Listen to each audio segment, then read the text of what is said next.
वादी कश्मीर में इन दिनों गर्मी की शदीद लहर जारी है और श्रीनगर में दिन का दर्जा हरारत 34 डिग्री सेल्सियस से ऊपर रहता है।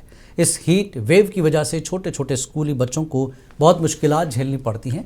इस हवाले से महकमा तालीम ने सभी स्कूलों को कुछ हिदायत भी जारी की हैं, लेकिन बच्चों के वालिदैन मांग कर रहे हैं कि या तो गर्मियों की छुट्टियों का ऐलान किया जाए या स्कूल के औकात में तब्दीली की जाए।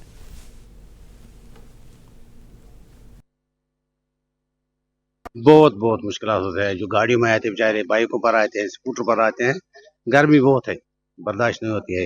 ये छोटे छोटे बच्चे हैं, हमारे छोटी बच्चे हैं, बहुत मुश्किल होता है।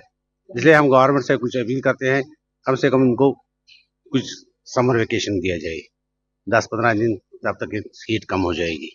बात सही है कि गर्मी की शिद्दत बहुत बढ़ गई है और जैसा कि गवर्नमेंट मेट डिपार्टमेंट में भी बोला है कि हीट वेव अभी 4-5 दिन रहेगी।